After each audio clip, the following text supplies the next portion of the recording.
Jann Wenner booted from the Rock and Roll Hall of Fame Board of Directors.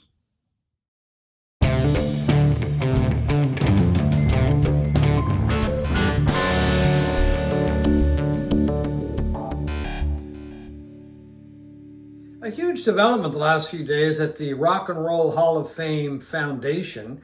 One of the founding members and founder of Rolling Stone magazine, Jann Wenner, got booted out after some comments he made in the New York Times while talking about a new book he has coming out called The Masters. And he really upset a lot of people about his comments when it came to female artists and black artists. He sure did. He really put his foot in it. Yeah. Literally. Yeah, it's quite the controversy, and I can see why. His comments in an interview with a New York Times reporter last week about this book, which is a compilation of some of the interviews Wenner did during his days as a publisher of Rolling Stone magazine, interviewing some of the biggest names in rock music. John Lennon, Bruce Springsteen, Mick Jagger, Pete Townsend, Jerry Garcia, and Bono. He was asked why there were no women color, included, women. or people of color, black artists. I think it was black artists especially. And he said that none were as articulate enough on this intellectual level, and that he did not view them as philosophers of rock. I'm not quite sure what a philosopher of rock is. I think that's Wenner trying to sound a little lofty.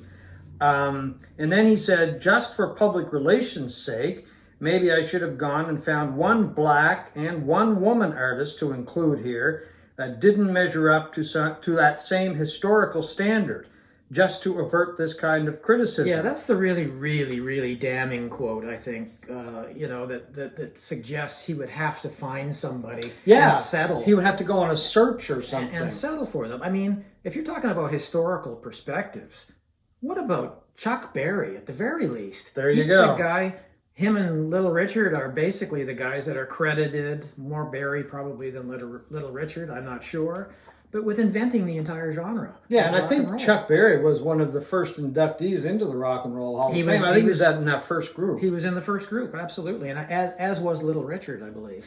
But, there's a lot more black artists. Let's just name a few. Stevie Wonder comes to mind. Absolutely. Marvin Gaye, Prince comes to mind. Jimi Hendrix comes to mind as well. Sister Rosetta Tharpe. There's another tremendous Curtis artist. Mayfield. Yeah, Curtis Mayfield. Sam Cooke. The list goes on and on and on. If you want to get recent, you could even mention Beyonce. As far as that goes. And female artists, boy, he really lost it there. What was he thinking? Joni Mitchell. Well, Joni Mitchell, yeah, she's at the top of the list. Carole King is another artist that comes to mind very quickly. You've mentioned Patti Smith. Yeah, I know you don't agree with me on that one, but I think... Oh, no, I think she's very articulate. Yeah, I'm just not a huge fan. And, ironically enough, in Wenner's own magazine, in 2010, they put out a list of the 100 greatest artists of all time. And Patti Smith was 47 on that list. Yeah. And he doesn't think about her? There aren't many better lyricists in rock music. There aren't many better articulators of what it is to love rock, and she truly loved rock before she became a rock star. And she lived the life of a rock star before she was a star. She lived in the Chelsea Hotel, of all places, which was this mythical place that you and I used to read about in Rolling Stone magazine. Yeah. And she was living in the epicenter of that, where people like Leonard Cohen lived. And people like Hendrix and Joplin would stay when they were in New York. Oh, the band stayed there. A lot of people. I went there once, but it was closed for renovations. But and it was literary figures like Tennessee Williams and people like that. It's so ridiculous to exclude some of the people that he excluded. His biggest mistake was calling it The Masters, I guess. Maybe. Well, that's just it. Why really. didn't he just call it Interviews with my friends. Interviews with my buddies. Really. And he made a remark also in the interview about allowing some of those people to edit those interviews. Yes. Which I found really interesting and something that wouldn't happen So most journalists would not allow that No. to happen, that's for sure. I found that very interesting. But, you know, when you stop and we were talking about some of the artists, Rolling Stone does these lists of the 500 best albums. Top 500 albums. And that kind of thing, yeah. The latest list, it had 4 black artists and 1 woman artist in the top 10. Yeah, well, number 1, in the last one, which was done in 2021, of, I think it was the 500 best songs. Yeah. Number 1 was Aretha Franklin with Respect, which was written by Otis Redding. Number 6 was What's Going On by Marvin Gaye. And go back to 2010, and number 7 was Johnny Be Good by Chuck Berry. And it's just amazing that these were on the lists, and it's like he totally forgot about Get a load of the 500 greatest albums. Number one is Marvin Gaye's What's Going On. Number 3 is Joni Mitchell's Blue. Stevie Wonder's Songs in the Key of Life at 4. Prince's Purple Rain at 8. And The Miseducation of Lauryn Hill at number 10. I mean, half the list. Yeah, and I forgot one here, sorry. Change is Gonna Come by Sam Cooke, one of the greatest singers of all time. It was voted number 3 in the 2021 edition of the list. So there you go. I mean, isn't that enough information right there for Mr. Wenner? I mean, he should have checked back and said, okay, this is what we did, and this is how the magazine recognized these artists, some of the artists, and he doesn't think they're articulate enough, or philosophers of rock, or masterful enough. I mean, look at Stevie Wonder. I mean, he was 13 years old when he scored his first #1 hit with Fingertips in 1963. Yeah, this is a guy who was at the front of soul, R&B, funk, pop, who in the 70s had a social conscience in his music that was a mile wide. I mean, I can still remember hearing his funky, and I don't know what kind of electronic keyboard it was, but his riff in Superstition off of Talking Book that came out in, when did that come out? I don't even know, 72, I think? I think it was 72, yeah, 1972. I mean, it was like, holy cow, it didn't sound like anything I'd ever heard before. No, and I mean, with Stevie Wonder and Marvin Gaye basically changed Motown too, because they told Berry Gordy, we want to do our own stuff. We want to write our own material, and we want to produce it, and we want to be in charge. Yeah. So they changed that whole culture, which I'm sure, I mean, played a huge role in other artists getting freedom as well from record labels, because record labels used to totally control people. And I think that What's Going On was the first album that Gaye did totally on his own.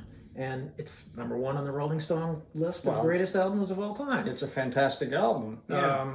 It is just unbelievable that anybody would say that. And so do you think he deserved to be turfed from the Rock and Roll Hall of Fame Foundation?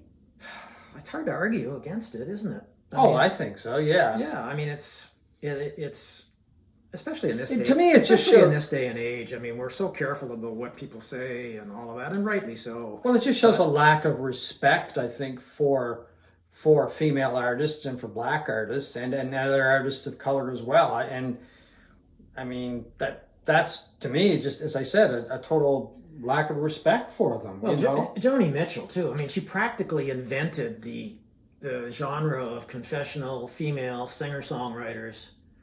You know, writing her own songs.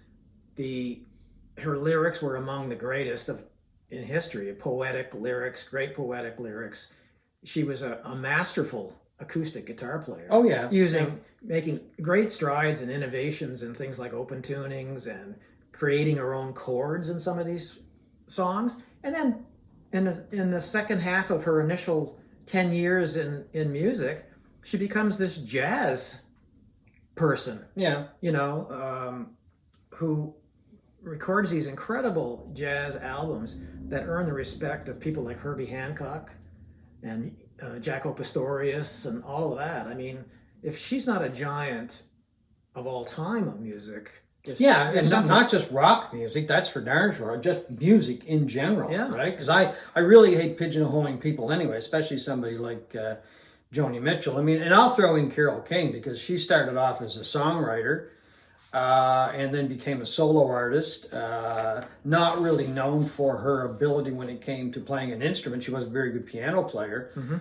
But, I mean, Tapestry is an album I'll stack up beside almost any other album ever made by anybody, as far as that goes. I think it's in our list of top 10 favorite albums. It was just outside my top 10. Yeah. I mean, I love that album. Yeah, I mean, and to do what she did at that time, working out of the Brill building with her husband and becoming one of the, greatest songwriters of all time. I mean, God. Yeah, it makes no sense what his comments. Prince, yeah, well, exactly. Another one that obviously deserves attention, deserves the spotlight, deserves somebody that Wenner could have mentioned. I mean, who's more masterful than Prince? He did it all. He made records by himself. He wrote the songs. He played most of the instruments. Right. One of the most greatest guitar players of all time, and really unheralded. When you don't really think of Prince as being one of the greatest guitar players of all time, but he absolutely. Oh, he was a fantastic guitar player. And he brought black music to a wider white audience. Yeah, that's true. And he brought classic rock white music to audience of black people. True. I was lucky enough to see him a few years ago, and the audience was multiracial. The show was phenomenal. A little short, but phenomenal. Yeah, I mean, he deserves to be on any consideration. Yeah, I mean, I think when you're looking at Wenner and his book, I'll go back to our earlier comments about conversations with my buddies, right? And they are his friends from everything I've read and comments that he's made, and his lack of respect for some of the other artists. I just don't know what he was thinking, to be honest with you. But maybe it's just time that we stopped and looked at this whole Rock and Roll Hall of Fame thing anyway, really. Like, to me, it doesn't even make sense, period. I mean, it's great that there is a museum in Cleveland. I think that was definitely warranted. It's a great place to go and see exhibits. I've never been there, but I've read quite a bit about it. But as far as inductees, I don't know what the criteria is as far as when it comes to voting. But, I mean, I'll bring up two examples of artists that should be in it, should have been in it a long time ago without hesitation: Warren Zevon and Little Feat. And there are numerous other artists that I could name as well. But those are the two that come to mind. Well, you go through the list. The problem is with that, it's been around for quite a while, and they're inducting multiple people every year. And you go down that list and you look at it and go, Frankie Lyman and the Teenagers? Well, yeah, I mean, they had a couple hit singles. They had Blondie. Blondie's another one. I mean, I'm sorry, in the Rock and Roll Hall of Fame, I mean, they had a few hit singles, and that was fine, but, they're not up there with, the Rolling Stones or the Beatles or other artists. The Dave Clark Five. Well, I was a fan. And obviously, that's what created my love of music was witnessing the British invasion. But really, I mean, you really got to look at the whole thing. And do we really need the Rock and Roll Hall of Fame? And well, that's the whole problem with any Hall of Fame. You're basing stuff on. Well, it's subjective. Very subjective. It's very subjective. Why not have don't even call it the Rock and Roll Museum, where you have artifacts and things like that you would go to the museum to see, and end this stupidity of. Well, that's what I think. I Dolly Parton. I mean, she's great. Well, that's just it. Like that really was the straw that broke the camel's back for me. Dolly Parton and Willie Nelson, I think, is going to be inducted, or there's talk that he's going to be inducted. Don't get me wrong. I love Willie and I love Dolly. They're country artists. Yeah. You're not going to put the Stones in the Country Music Hall of Fame, or you're not going to put because they recorded Wild Horses. Or right, something. Exactly. I think one other artist that we forgot, if we did mention him, my apologies, Ray Charles. Yes. There's another one. I mean, as I said, the list could go on and on. This is an interesting quote from Vernon Reid of Living Colour, the rock band, black rock band. He tweeted, I guess, the other day, black artists are held as secondary and tertiary actors in a medium they forged. Rinse, repeat.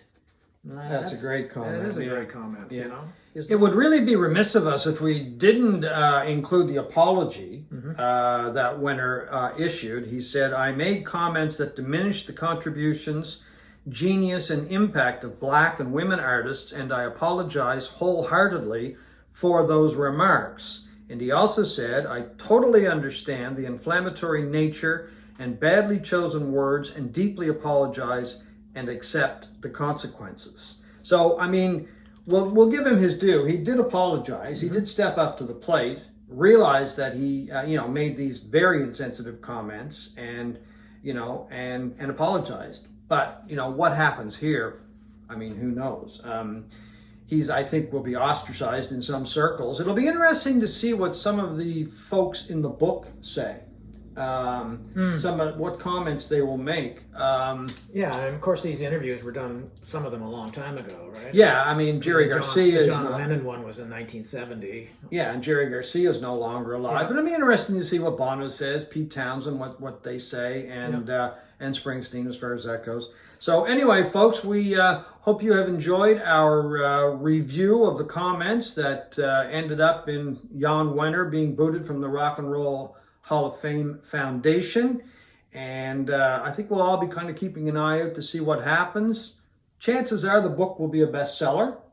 Probably get a lot of attention, of course, from this. We'll have to wait and see. Anyway, thanks for watching this Sonic Obsession.